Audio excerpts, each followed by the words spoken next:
duke që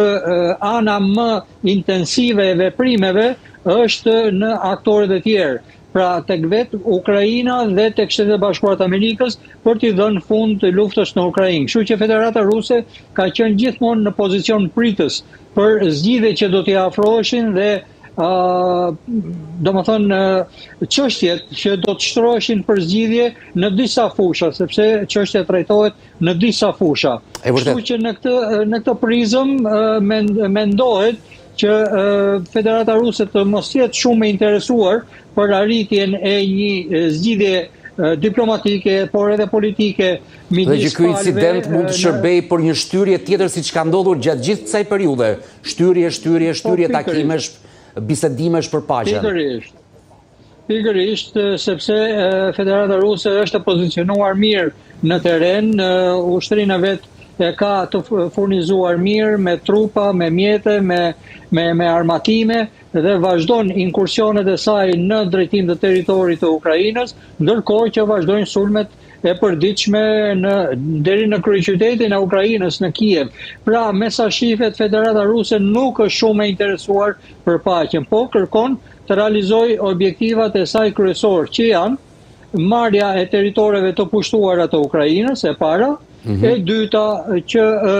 të zhvillohen zgjedhjet e menjëhershme në Ukrainë, brenda një arku kohor 60 deri në 100 ditësh, që është pranuar tashmë nga presidenti Zelenski. E treta, mundësisht të vendosin në Kiev një qeveri që të jetë pro-Kremlinit mbas këtyre zgjedhjeve, dhe katërta, mos lejoj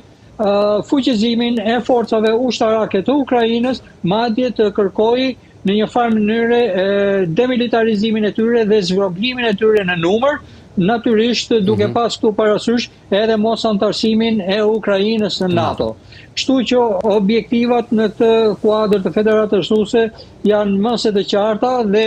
aktorët e tjerë tashmë po i përshtaten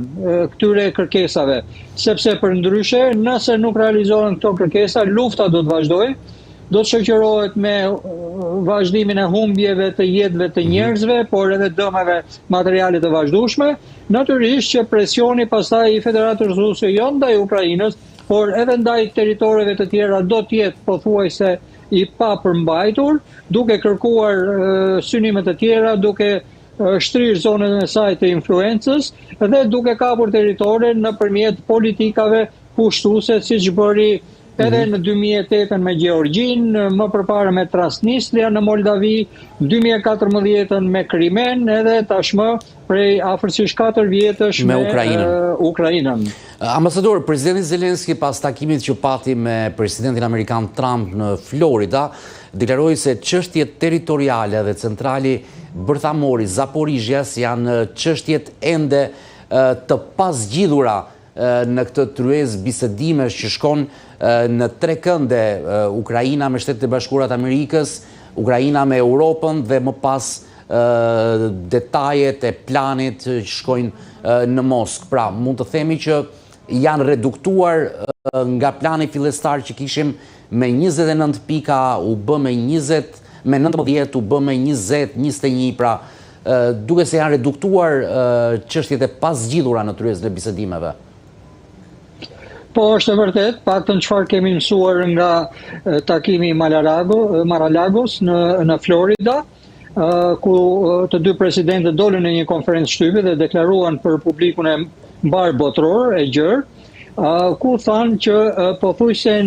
90, madje edhe 100% në disa raste, çështjet e sigurisë